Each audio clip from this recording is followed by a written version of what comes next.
አቤት ቹንያ። ሄሎ ታምነን፣ ቢሮ ውስጥ ትልቅ ችግር ተፈጥሯል። ቹንያ ምንድን ነው? አስፈላጊ ዶክመንቶች በሙሉ ከቢሮ ጠፍተዋል። ምን? መቼ ነው? አሁን ነው።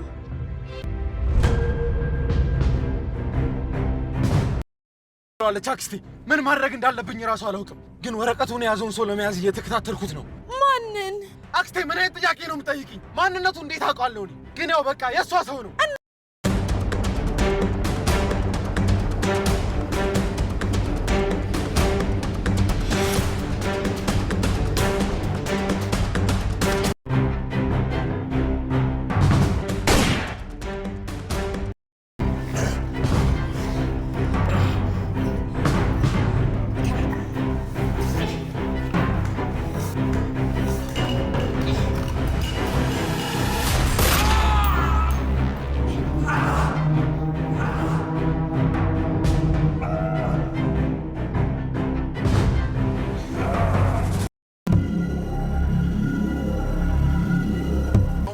ምንም ነገር እንዳታረግ። አንተ ነው ሲከታተለኝ ነበር።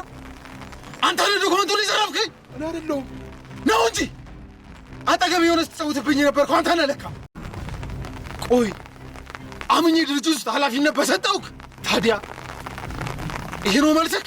በቃ አንተ ሁሉም ነገር አለ፣ እኔ ግን የአንተ የበታች ነኝ። ይሄን ደግሞ ሳይ ቀና። ቆይ ታዲያ ያልሰራህበትን ያለፋህበትን እንዴት ታገኝ ትችላለህ?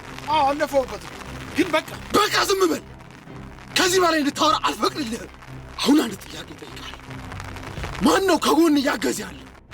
መልስ የለህም?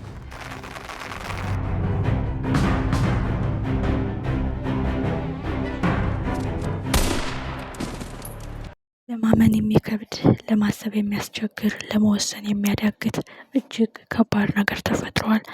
አቶ አምነን እስከ ዛሬ ዙሪያዬን መመልከት፣ አጠገብ ያሉትን ሰዎች መቃኘት፣ ራሴን መፈተሽ እያለብኝ እያለ በጥርጣሬ ላይ ሳለ ሁሉም ነገር ከእጁ አመለጠው። ያለው ዶክሜንት፣ ያለው ንብረት ሁሉም ተዘረፈ። ማን ነው አድፍጦ ሲወጋው? እቤት ውስጥ መርሴ የምትባል አክስቱ፣ ሲፈን፣ በውጭ በኩል ደግሞ ሌሎቹ ጥላቶች ሁሉም አድፍጠው እንዳይነሳ እየሰበሩ እንዳይጠገን እያነካከቱት ነው። አቶ ሜሊክ በአቶ አምናን በሽጉጥ ጭንቅላቱ ተበትኖለታል። እጅግ የሚያሳዝን፣ እጅግ ልብ የሚሰብር ጉዳይ። አምናን ያየውን ነገር ማመን አቅቶታል። የሰማውን ነገር አምኖ መቀበል አዳግቶታል። አጠገቤ ሆነው ሲመዘምዙኝ፣ አጠገቤ ሆነው እንዳልነሳ ሲሰባብሩኝ፣ እንቅስቃሴን እየተከታተሉ ሁሉንም ገደል ሲሰዱብኝ የነበሩት የቅርቤ ሰዎች ናቸው። ወዳጅ መስለው የሚያጠቁኝ፣ አፍቃሪ መስለው የሚወጉኝ። እንዴት ያሳዝናል! አምናን ያየውን ነገር ማመን አቃተው። እሱ ያገኘዋቸው ዕለት ከተቆረጠው እጅ ጀምሮ የእናቴ መመረዝ፣ የእናቴ መገደል አምኖ ለመቀበል የሚያዳግት እጅግ ከባድ ነገር ተፈጥሯል። የአቶ አምናን ድርጅት በከባድ ዝርፊያ ተጠቅቷል። ሁሉም የድርጅቱ ዶክሜንቶች እንዳለ ተወስደዋል። ቃል በፍጥነት ደርሶ ሊያስቆም ቢሞክርም እሱም በሽጉጥ ተመቷል። አምናን ጀግና በስተመጨረሻ ሜሊክን አስወገደው። ቢያንስ አግቶ የተወሰነ ጊዜ ቢያሰቃየው ግሩፖቹን፣ አባሎቹን መናገሩ አይቀርም። በዛ ላይ መርሲ ሲፈን አቅጣጫዋን እንድትቀይር ወይም ጥርጣሬዋን እንድትለውጥ ያደረገችው መንገድ ሌላ ጣጣ ነው። አምናን ካሁን በኋላ ከእንቅልፉ ነቅቶ ጥላቶቹን በቅርብ ርቀት የሚከታተልበት፣ የቅርብ ወዳጆቹን የሚለይበት፣ አጠገቡ ሆነው ነክሰው የያዙትን ሰዎች የሚለይበት ይሆናል። እጅግ የሚያሳዝነውና ልብ የሚሰብረው ጉዳይ አክስት አለኝ ብሎ ለወይዘሮ ሜርሲ የደወለው ስልክ እሱ ግን እንዲያመልጡ ወይም መንገዳቸውን እንዲቀይሱ የማድረግ ሀሳብ ነው የሰጣት። አቶ ሜሊክ ይህንን ዶክሜንት ቀጥ ብሎ እኔ ጋ ቢያመጣ እኔ ተያዝኩ ማለት አይደለ በማለት ወይዘሮ ሜርሲም እራሷን ለማሸሽ እየሞከረች ነው። ግን ያቺ ልጅ ማናት? ሙሉ ዶክሜንቱን ይዛ ሄደችው ልጅ ማናት? ሆዷን እየሞላች ከርሷን እየወጠረች የዋህ መስላ የምታገለግላቸው አጋዣቸው ናት እንዴ? ማን ናት? በሌላ በኩል ጄሪ ናት። ጄሪ አሁንም ቤሊልን ድጋሜ ለመጉዳት ድጋሜ ከዛ ቤት እንድትወጣላት ካምናን እንድትርቅላት የምታደርገው ጥረት በጣም አደገኛ ውሳኔ ነው። የአምናን አያት የክፋትሽ ክፋት የጭካኔሽ ጭካኔ እንዴት ምስኪን ልጅ ከደረጃ ትወረውሪያለሽ? ይህ ማለት ከአሁን በኋላ እያንዳንዱ በአምናን ህይወት ላይ የተፈጸሙ ድርጊቶች በጥላት ታዘው የተፈጸሙ ነው የሚሆኑት።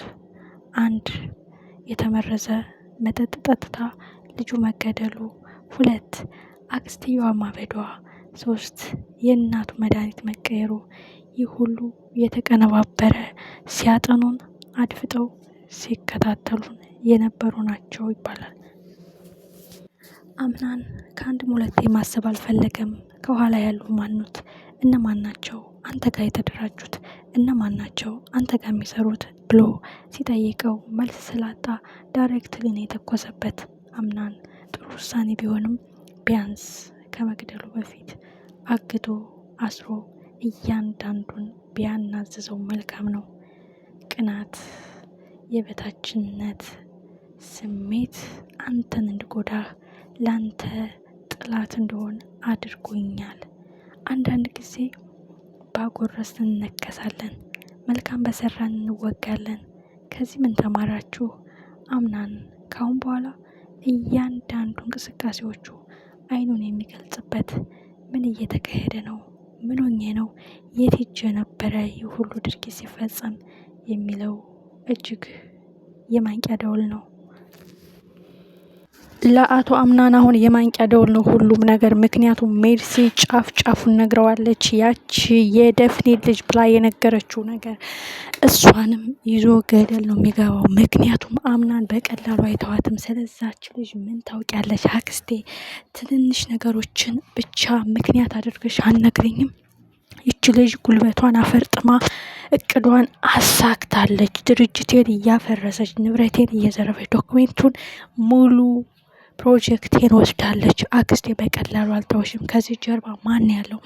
አቶ ሜልክን ዳይሬክትሊ ገድየዋለሁ፣ እሱን ለመናገር ፈቃደኛ አይደለም በማለት እንግዲህ ካሁን በኋላ አቶ አምናን የማንቂያ ደውል ይሆናል።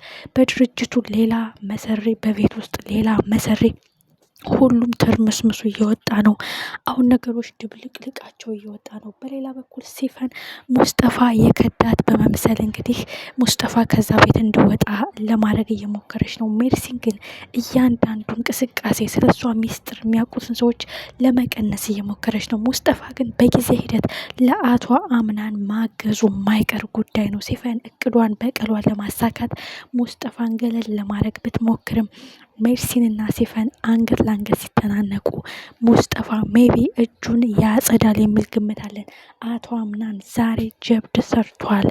እጅግ የሚገርም ነገር። ሁሉም አድፍጠው ሲወጉት፣ አድፍጠው ሲነክሱት ነበር የከረሙት። አሁን ግን ድብልቅልቁ ወጥቷል።